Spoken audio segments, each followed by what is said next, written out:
Ассалаумағалейкум. 26-қыркүйек 2025 жыл Бақытжан Көпбаев ақпарат агенттігі, Бауыржан Жүсіпов. Түркістан облысы, Түркістан қаласы ғой енді бұл. Түркістан қаласын. Көке, өзіңізді таныстырып жіберсеңіз, шақыртқан мәселеңізді. Мен Абсаттар Мәметхан, атаның баласы болам. 28-11-2002 жылы Кентау қалалық сотының судьясы Сейдуллаевтың басшылығында шығарылған шешім сол бүгінгі күнге дейін орындалмай келеді. Мынау ненің Кентау қалалық әкімінің шешімі екеу. Мені алдап келген. Біреуінде егістік, біреуінде бау. Бауды жаңа архивтен алған. Сол бүгінгі күнге дейін орындалмай келеді. Кеше жақында біз Түркістан облысының обыл әкімінің замына кірдік. Сонда Тұрдыдағын земельный комитетке, обыл земельный комитетке жүктеді. Мұнаны бір тексер қара деп. Енді ол сол бүгінгі күнге дейін бір-біріне улақтырып, аяқсыз қалдырып отыр. Жаңа сіз айтып отырсыз, камерадан тыс уақыт сөйлестік қой. Облыс әкімі, Түркістан облысының әкімі Нұралхан Көшеров мырзаға кірдіңіздер ме бұл жайында? Кірдік. Ол кісі не деді? Ол кісі неге жер комитетіне тұрғаныңнан деді. Мені бірінші сұрады, не мәселемен келдіңіз деді. Мен айттым, осындай соттың шешімі орындалмай жатыр дедім. Сөйтіп анаған қаратта тұрғаныңнан деді, бар шығып кеттің жерден деді. Облыс әкімі ме? Облыс әкімі айтты. Бірақ ол кісіге кіргенімізде тұрттан кейін бір айтқан сөзі сол болды. Ойбай-ау деді, мен деді, мұнан шешіп беретініміз, мен таяқ жейтін болдым ғой деді. Сонда мен тұрдымда айттым, сіз кімнен қорқып отырсыз? Сонда кімнен таяқ жейді? Білмеймін, бұл заң бәрімізге бірдей ортақ емес пе? Қазақстан азамат емеспін бе? Сонда біз не болдық сонда? Мынау 20 қанша жылдан берін соттың шешімі орындалмай келеді. Әзір телефон деген жарықтық бар. Біреуіне кірсеңіз, екіншісіне мен анаңа барам десеңіз, уже анау сіздің не үшін баратқаныңызды бәрін түсініп отыр. Кеше біз алдың күні кімге кірдік?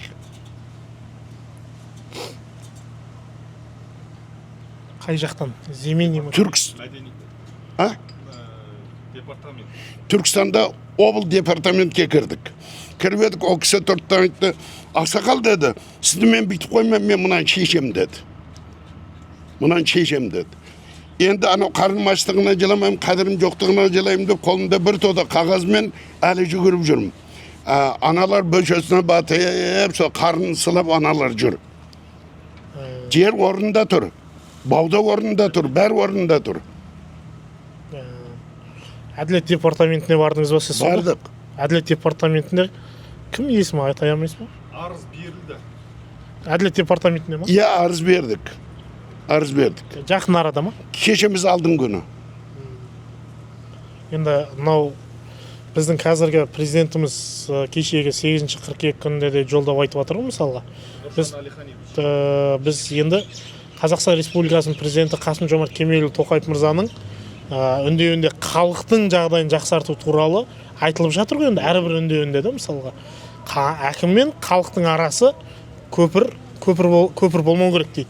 Арасында әрқайын қатынас болу керек дейді. Мысалға да біз сол Қазақстан Республикасының президенті Қасым-Жомарт Кемелұлы Тоқаев мырзаның саясатын 100% қолдаймыз. 100% несін үндеуінде болып жатқан нәрселерді біз әлеуметтік осал отбасы топтары бар ғой, мысалы әлеуметтік сала, біз сондай көтереміз. Саяси сұрақ емес біздікі да, мысалға да, біздікі әлеуметтік осал отбасы топ. Деген әлеуметтік осал топ деген мысалға мынау сіздер сияқты арызданады, жаңағы жетпей жатқан үндеріңізді біз жеткіземіз жоғарыға. Осы нәрсе. Енді мына қолымда тұрған екі не бар? Әкімнің шешімі бар. Міне, біреуі оригинал, архивтен алынған, неден алынған, біреу подозрительный болған соң бар. Болар мені алдығына не деп алдады десеңіз. Жолдас Абсаттар, сіздікі егістік жер екен, сол үшін бауға апаруға заңға қарама қайшылыққа жатқансын барып, сол бүгін күнге дейін орындалмай келеді дейді. Көрдіңіз ба? Орындалмай келеді. Кейін судья мырза тұрттағын, сіз деді архивтен көтеріңізші деді, мұнау деді подозрительный деді. Сонда барып көтергенімді ол бау шықты. Ходатайствода 49 жылдық әкемнің емі. Жалғастыра беріңіз көке. Басына айтамыз бұл қандай? Жалғастыра беріңіз. Енді ходатайство бойынша Менің әкемдің 49 жылдық еңбегі бір жерде болғансын бар, еңбегі сіңгенсін бар, өзі егіп, өзі өсірген, шетінің бәрі қоршауында тұрған жер болғансын бар. Аналар келдіден сондай, міне біздің госақтымыз бар, міне деттағын алдыдан қойды. Енді олардың қолында госақтысына қарайтын болсаңыз, біреуінде егістік, біреуінде шаруашылығын жүргізуге дейді. Мені алдағанда сіздікі егістік екен, сол үшін бауға апару деген нәрсе заңға қарама-қайшылыққа жатады, сондықтан орындалмай келеді дейді.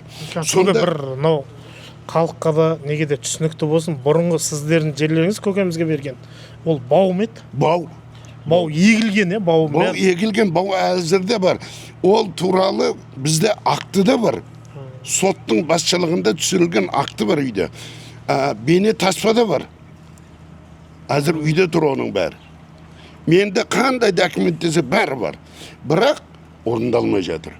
Енді Құдай қаласа, енді жоғарыға, мысалға енді сіз облыс әкіміне кірсеңіз, ол Тұрышбековке берсе, енді кеше сіз Әділет департаментінің басшысы, қателеспесем, Нұржан Әлиханұлы болу керек. Сондай шығар.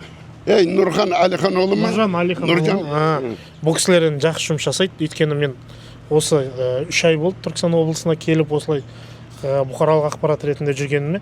Сол кезде мысалға бізге осындай осал отбасы топтар қаншама, біреуінің жұбайы жоқ, біреуінің көп бала ата-аналар, осылардың шотын арестке қойып тастағанда, мысалға жеке сот орындаушылар, осылардың көбісін қазір осы Әділет департаментінің басшысына кіріп, жұмысшыларына тапсырма беріп, Жандос тағы бір бала бар, екеуі жақсы жұмыс жасап, осал отбасы топтардың бұғатталған шоттарын ашып беріп жатыр. Президентіміздің саясатына қарсы да, мысалға қарсы, сол кісінің үндеуіне, нелеріне байланысты, бұйрығына байланысты жұмыс жасап жатыр.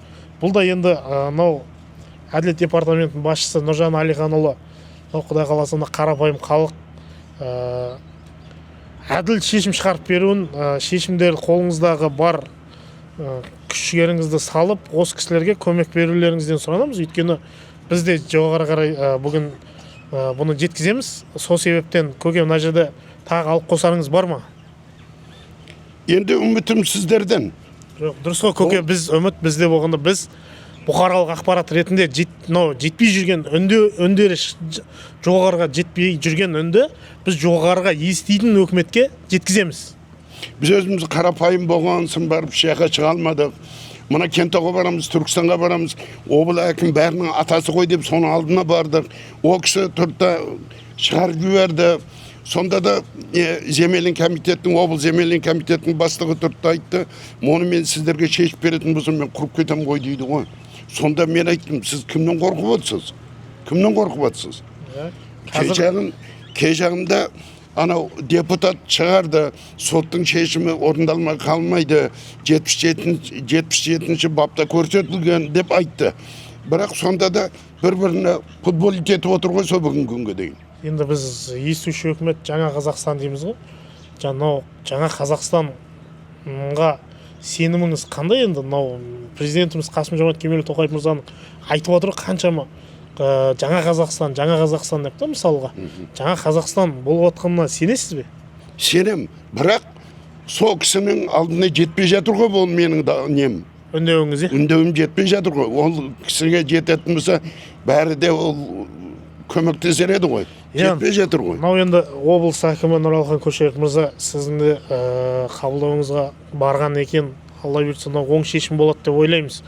Өйткені бұны шешеді деп ойлаймыз. Өйткені сіздердің соттың шешіміне ешкім қарсы жұмыс жасай алмайды ғой.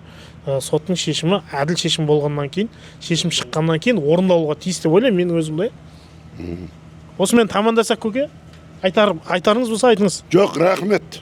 26 қыркүйек 2025 жыл Бақытжан Көпбаев ақпарат агенттігі. Сау саламат болыңыздар.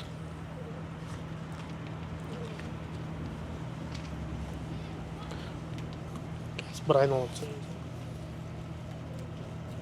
болды, өше сал.